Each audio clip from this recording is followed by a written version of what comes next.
Okay, this lesson for the Koine Project Class is in celebration or acknowledgement of a 10th anniversary of a lecture series that was sponsored and presented at the Seminary. And it was concerning Calvinism, and they were taking a new look at it. So I just want to do a summary of some key things and remind you to blame the Calvinism, not the Calvinist, because we appropriate constructs. We all come from different viewpoints. We originate somewhere. Again, I remind you, someone told me I had an accent, and I only regretted not having noticed theirs first, because then they would have had the accent. But it's always when you're in the minority and you may be among people who notice you might be from somewhere else. So let's look for just a moment. We've talked about several things, but biases, we all are biased. But remember, Calvinist, that is in Calvinism, there's not an agreement even on the age of the earth. They didn't notice the ratio. They didn't notice the chiasmus inversion, 1 day to 1,000 years, 1,000 years to a day. They didn't notice 12 hours in a day, as Jesus said, and if you doubled that to 12 hours at night, you get 24 hours. You can look at that divine ratio. But a lot of times when you're focused you can only see through the lens you were crafted and the ones you donned, and it's all you had. So, for example, things we've discussed, number one, you notice that preterists, for example, teach about the downcast, the temple coming down in 70 AD, and some of the literal statements Jesus made that could only refer to that, and then yet still notice the historical implications of things Jesus taught, and then still notice that in the future Christ will return bodily, and he didn't return bodily at 70 AD. Of course, knowing the Old Testament, you've seen God visit his judgment on his people, for example, the book of Habakkuk. So when we see preterism, you'll notice in Calvinism, there's no agreement on preterism, historicism, futurism, premillennial. So let's say Dr. John MacArthur says he's premillennial and all Calvinists should be, and then they react, and it gives them some headlines, something to write about, and they all somewhat like a yin and yang. The catalysis codepends upon each other, so it keeps something going. But for us, we really like to know what the Bible says. So we notice that kata boles, that phrase in Ephesians 1:4, kata boles kosmu. That's in Ephesians 1:4. Now, don't blame your Calvinist friend for not knowing this. I mean, how many people would you know even notice the Koine text before computers? How many of us would even have access to learn this or bother to? And remember, just simply remind, it's not equal to the Xeos, Cosmu in Romans 1:20. So again, why would you, that is, with this information, why would you ever pick on anybody? Again, I've only noticed as a social scientist, people that are, banter and become crude and vitriolic, they just lack information. And perhaps more telling to me, or more discouraging, was there really wasn't an interest in the text. There's some other investment, as Dr. Steve Brown would always say. You won't engage in a collaborative reasoning process, collective learning, with those who have a vested interest for something else. So that's just reality. So here, downcast,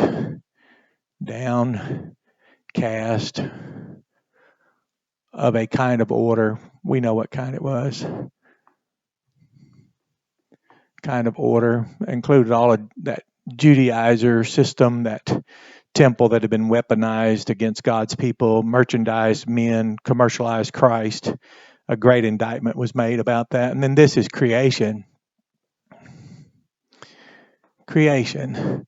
of world.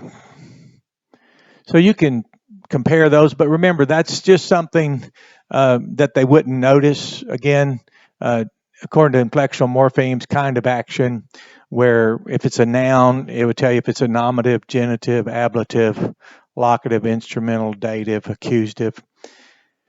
And then we even have the optative. And, and people say, well, I don't know how that. Well, we have 8 parts of speech in English. We have the noun, the pronoun, the conjunction, the preposition, the adjective. We have the verb and the adverb. We have the interjection. So when people say, well, that's just too much, again, there's just 5 of the noun, with the noun, the pronoun, conjunction that joins the 2, the preposition, the adjective. So we already have 5, and then verb and adverb. So there's 7. If you forget the 8th one, just go, oh, I forgot, that's interjection. So our language has enough in it as well.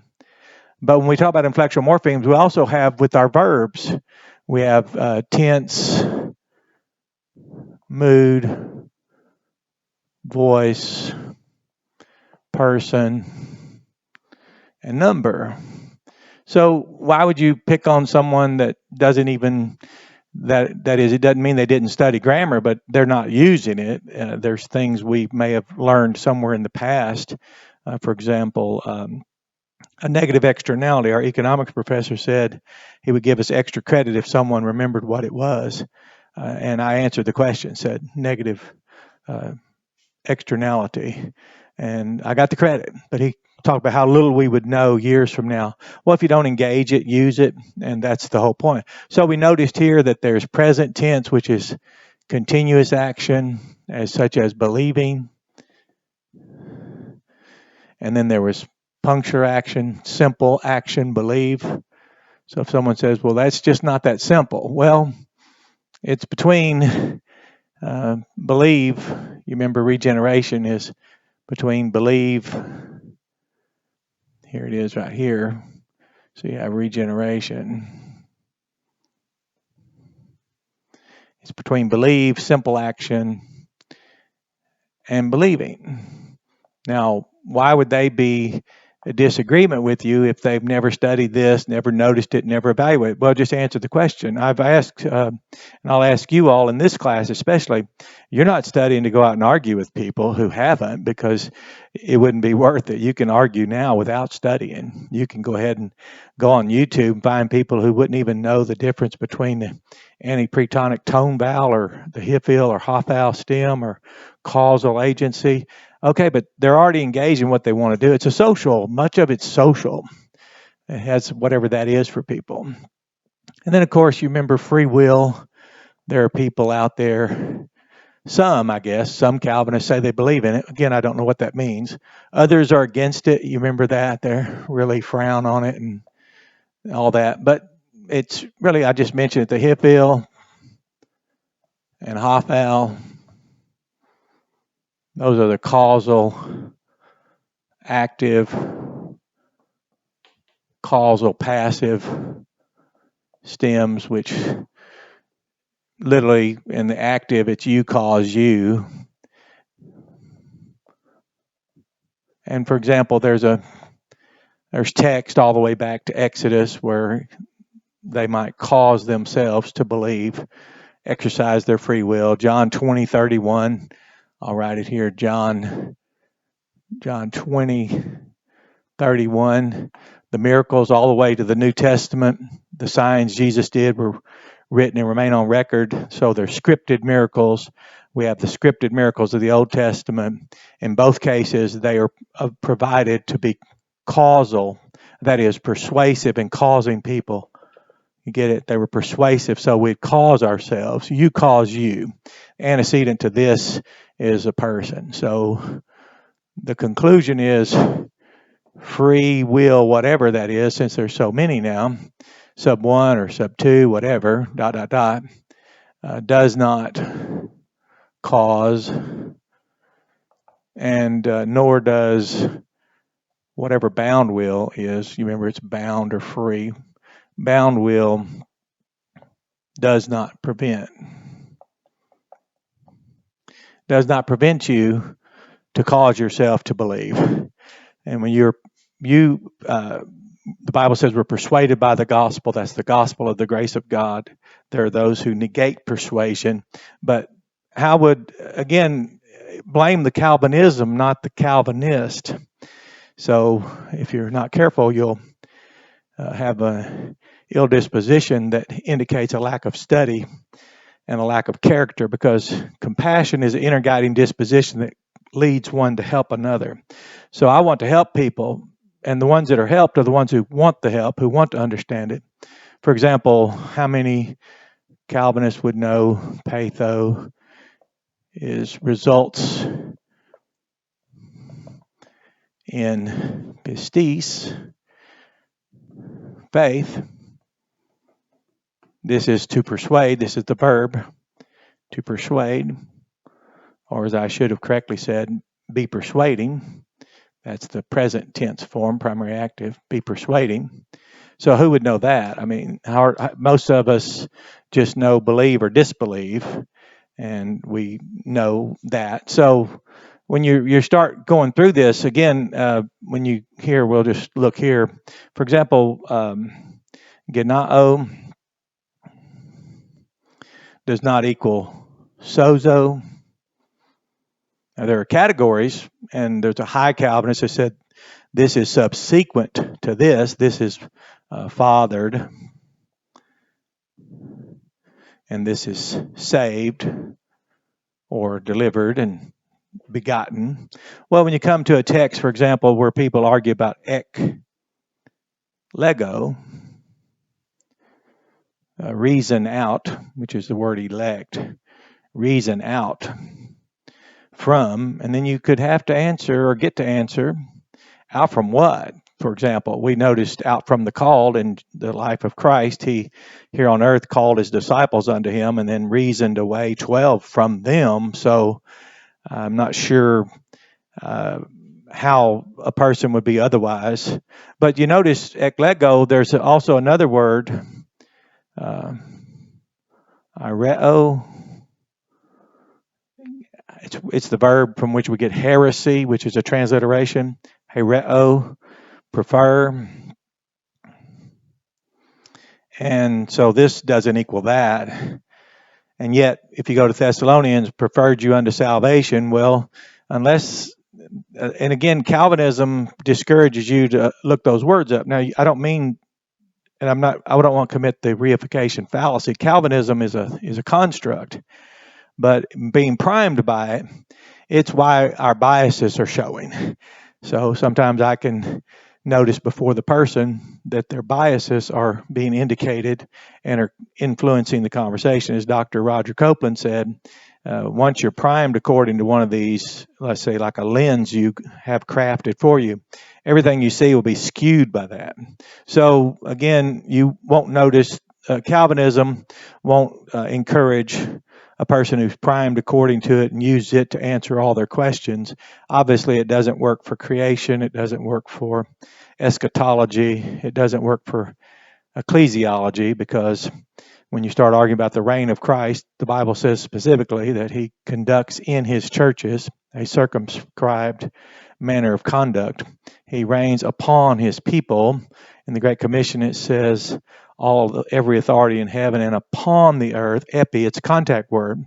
So he has a contact word. So he's reigning now through his churches, but since people are so marginalized and diminished that it's even to the point where someone called the congregation where I pastor a lowercase c church, but not the capital C church. Well, that would definitely be probably the height of an expression in a diminutive manner toward Christ and his congregation, because it's hard to impress the world with Jesus and his reign and his people and the good shepherd with his flock. But if you ever take a look at Revelation and notice him as we notice him, one with eyes like the flame of fire, a face that shines like the sun, hair white as wool, white as snow, and that he has a band across his chest with a robe down to his feet, and his feet are glowing like bronze having been burned or heated, if you will, and glowing from the heat. So his voice is like the sound of many waters. So whatever people's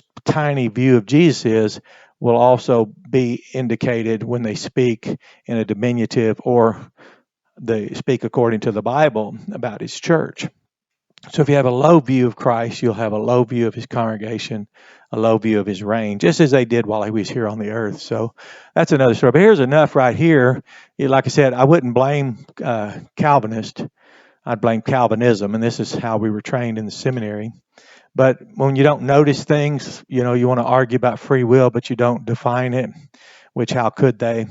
And when they're giving, I guess that's a reification fallacy. They're giving causal agency to bound will or free will, whatever these are. Again, there's a free will according to open or closed theism. There's another one according to open or closed theism, and then there's all types of things. So again, they won't know it.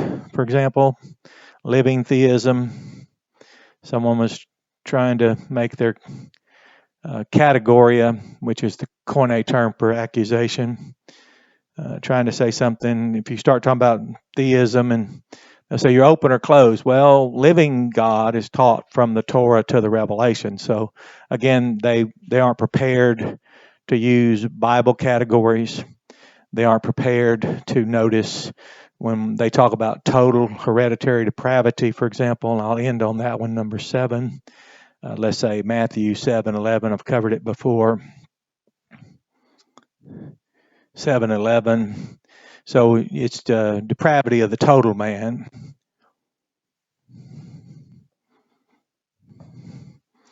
Total man. So no part of us was exempt from the fall, the total man.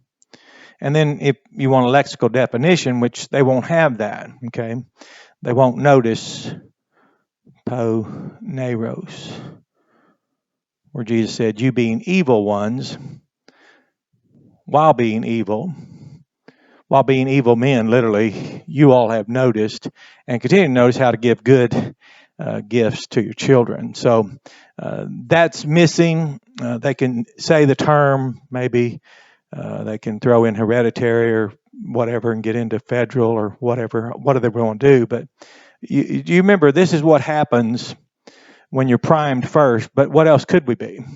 And we all know this. We all know, again, if I were to relocate somewhere in the world where they weren't from Arkansas and speak real slow, then years later I could return and people notice, wow, you speak very quickly, and probably even know how to enunciate, probably know the difference between enunciation and pronunciation. So it would be remarkable. So when we're around certain ones, we begin to be influenced. It's like if you ever read some of the research, as I studied in psychology, people go on the internet, right? Let's say WebMD, a great site, but they may call you later and say, oh, I think I have whatever the thing is they were studying, XY disease. And you say, what are you talking about? Well, I've got a low temp, a low energy. And so, what are you talking about? Well, I just looked it up on WebMD. And you say, well, read the symptoms. They say, well, low temp, low energy. We start to appropriate the symptoms.